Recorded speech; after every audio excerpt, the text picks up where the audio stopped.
જય શ્રી કૃષ્ણ. સ્વાગત છે તમારું વાણી વેળામાં. સૌરાષ્ટ્રની રસધારમાંથી આજની આપણી કથા છે સાઈ નેહડી.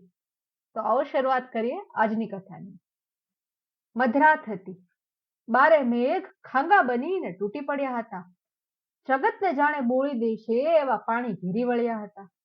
ઉચ્ચે આબ ભાંગે તેવા કડાકા અને ભડાકા, અને નીચે મહાસાગરે માજા મેલી હોય તેવું જળબંબાકાર. વચ્ચે ફક્ત ઊંચા ડુંગરાને પેટાળે નાના નેહડા સલામત હતા.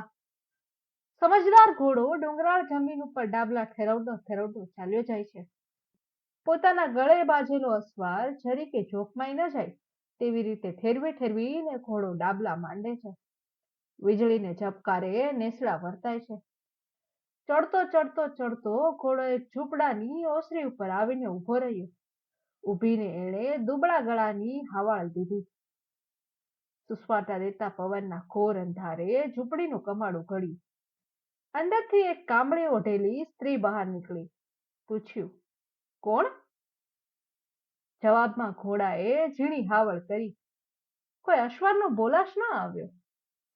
નેસડાની રહેનારી નિર્ભય હતી. ઢુકળી આવીને ઘોડાના મોં ઉપર હાથ ફેરવ્યો. ઘોડાએ જીભથી એ માયાળુ હાથ ચાટી લીધો. માથે કોણ છે મારા બાપ? કહીને બાઈએ ઘોડાની પીઠ પર હાથ ફેરવ્યો. લાગ્યું કે અસવાર છે. અસવાર ટાઢો હિમ થઈને ઢળી પડ્યો છે અને ઘોડાની ડોકે અસવારના બે હાથની મડાગાંઠ વળી ગઈ છે. વીજળીનો ઝબકારો થયો તેમાં અસવાર પૂરેપૂરો દેખાણો. જી હોય ઈ નિરાધાર છે અને આંગણે આવ્યો છે. જગદંબા લાજ રાખશે. એટલું કહીને બાઈએ અસવારના ઘોડા ઉપરથી ખેંચી લીધો. તેડીને ઘરમાં લઈ ગઈ અને ખાટલે સુવડાવ્યો. ઘોડાને ઓસરીમાં બાંધી દીધો. આદમી જીવે છે કે નહીં? બાઈએ એના હૈયા ઉપર હાથ મૂકી જોયો. ઊંડા ઊંડા ધબકારા ચાલતા હતા. આદમી જીવે છે કે નહીં? બાઈએ એના હૈયા ઉપર હાથ મૂકી જોયો. ઊંડા ઊંડા ધબકારા ચાલતા લાગ્યા. સ્ત્રીના અંતરમાં આશાનો તાતણો જાગ્યો. ઝટપટ સગડી ચેતાવી. અડાયા છાણા અને ડુંગરાવ લાકડાનો દેથવા થયો. ગોટા ધગાવી ધગાવીને સ્ત્રીએ ટાઢાબોળ શરીરને શેકવા લાગી પડી. ઘરમાં બીજું કોઈ ન હતું. શેક્યું શેક્યું તે પહોર સુધી શેક્યું, પણ શરીરમાં સળવળાટ થયો નહીં. બેભાન પુરુષને ભાન વળતું નથી, છતાં જીવતો છે. ઊંડા ઊંડા ધબકારા ચાલી રહ્યા છે. શું કરું? મારે આંગણે છતે જીવે આ નર આવ્યો છે તે શું બેઠો નહીં થાય? હું ચારણ્ય, મારે શંકર ને શેષનાગ સમા કુળના પખા, અને આ હત્યાનું પાપ મારે માથે ચડશે? સ્ત્રીનો જીવ મૂંઝાવા માંડ્યો. ઉપાય જડતો નથી. માનવી જેવા માનવીનું ખોળિયું પોતાની સામે મરવા પડ્યું છે. ઓચિંતા એના અંતરમાં અજવાસ પડ્યો. પહાડોની રહેનારીને પહાડી વિદ્યાનું ઓસણ ચડ્યું. ઘડીક તો થડકીને થંભી ગઈ. ફિકર નહીં. દીવો તો નથી, પણ ઈશ્વર પંડે તો અંધારામાં ભાળે છે. આ મળમૂત્રની ભરેલી કુડી કાયા બીજે ક્યાં કામ લાગશે? અને આ તો મળું છે ને મારું પેટ છે. ફિકર નહીં. જુવાન ચારણીએ પોતાનું શરીર એ ઠરેલા ખોળિયાની પડખે લાંબુ કર્યું. કામળીની સોળ તાળી લીધી અને પોતાની હુફાળી ગોદમાં એ પુરુષના શરીરને ગરમાવો આપવા લાગી. ધીરે ધીરે ધીરે ધબકારા વધવા લાગ્યા. આંગ ઊના થવા લાગ્યા. શરીર સળવળ્યું અને સ્ત્રીએ ઊભી થઈને લુગડા સંભાળ્યા. ટોયલી ભરી ભરીને પુરુષના મોંમાં દૂધ ટોયું. પ્રભાતે પુરુષ બેઠો થયો. ચળક વળક ચારે બાજુ જોવા લાગ્યો. એણે પૂછ્યું, હું ક્યાં છું? તમે કોણ છો બોન?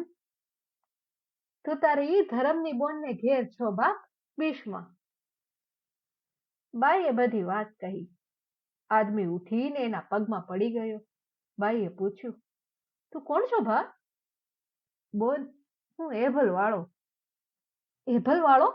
તળાજુ? તું દેવરાજ અભેલ વાળો? હા બોન, એ પંડે હું જ. હું દેવ તો નથી, પણ માનવીના પગની રજ છું. તારી આ દશા બાપ એભલ?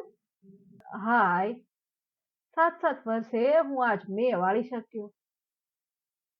શું બન્યું તું ભાઈ? તળાજા માથે 7 દુકાળ પડ્યા આય. મારી વસ્તી ધા દેતી હતી. આપમાં ઘટાટોપ વાદળ, પણ ફોરું પડે નહીં. તપાસ કરતા કરતા ખબર પડી કે આખી ભૂમ સળગી રહી છે. તેમાં એક કાળિયાર લીલાડું ચણે છે. કાળિયાર હાલે ત્યાં લીલા લીલા તરણાની કેડી ઉગતી આવે ને એના શિંગડામાંથી પાણીની અખંડ ધારો થતી આવે છે. હા, શું કૌતુક! પૂછતા પૂછતા વાવડ મેળા કે એક વાણિયાએ પોતાની ઝારની ખાણો કપાવવા હાટુ શાવકના કોઈ જતી પાસે દોરો કરાવ્યો અને કાળિયાની શિંગડીમાં ડગડી પાડીને તેમાં દોરો ભીરો છે.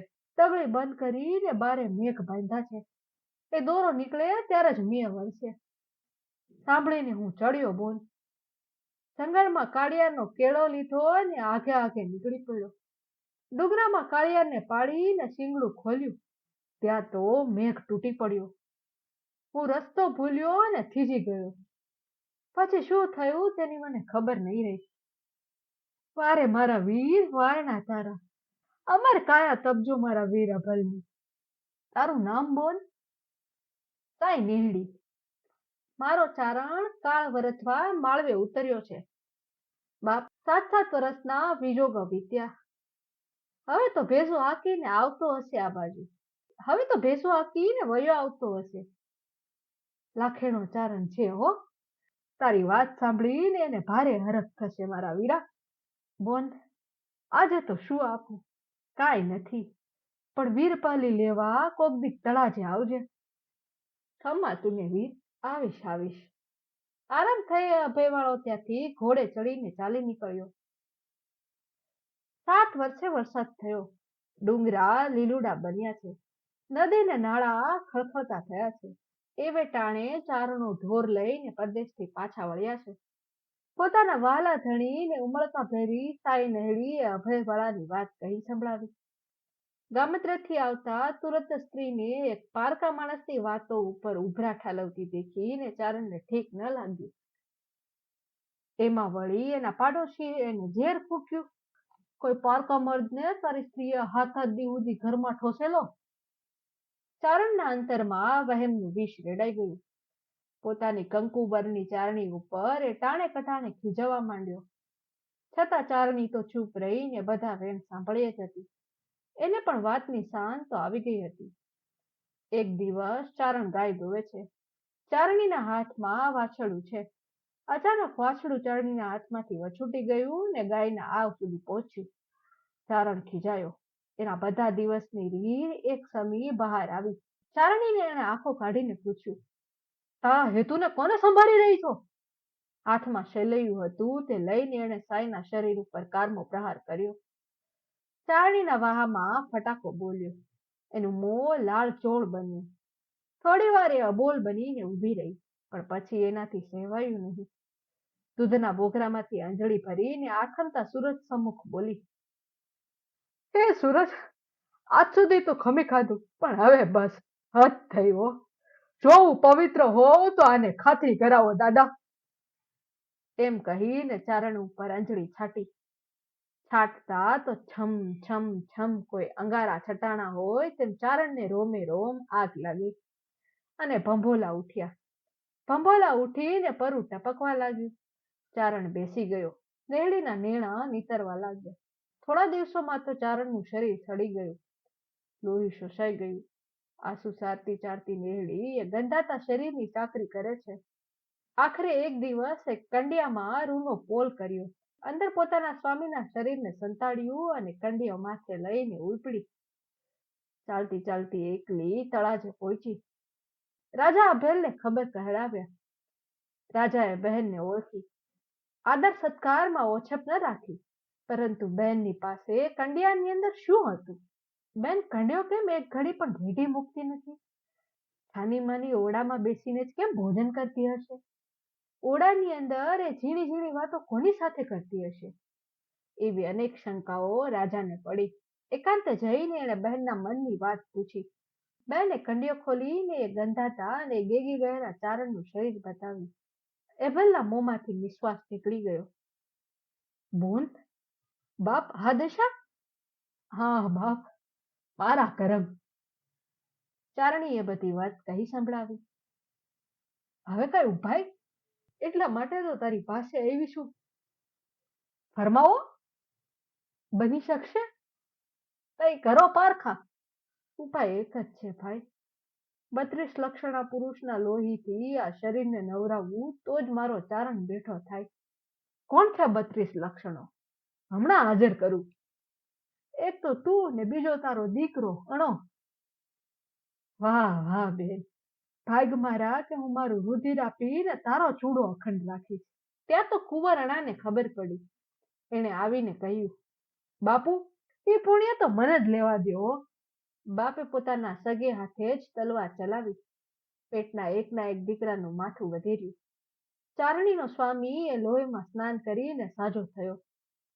અભેલે પ્રાણ હાટુ પ્રાણ આપીને કરજ ચૂકવ્યું. આજ પણ સાયનેડીનો ટીંબો તળાજેથી થોડે આગે ચારણોના બાબરિયા ગામ પાસે ખડો છે. અને પિતા પુત્ર અભેલવાણો ચારણોના દુહામાં અમર બન્યા છે. સરઠા કરો વિચાર, બે વાળામાં કયો વડો, સરનો સોપણ હાર કે વાઢન હાર વખાણીએ. હે સોરઠના માનવીઓ, વિચાર તો કરો. આ અભેળવાળો અને અણાવાળો બેમાંથી કોણ ચડિયાતું? કોના વખાણ કરીએ? પોતાનું શીશ સોંપનાર બેટાના કે સગા દીકરાનું માથું સ્વહસ્તે વાઢી આપનાર બાપના? કમેન્ટમાં જણાવજો કે તમને આ કથા કેવી લાગી. સાથે સાથે એ પણ જણાવો કે આગળ તમે કયા પુસ્તકને સાંભળવા ઈચ્છો છો. ફરી મળીશું આવતા એપિસોડમાં. ત્યાં સુધી બધાને જય શ્રી કૃષ્ણ.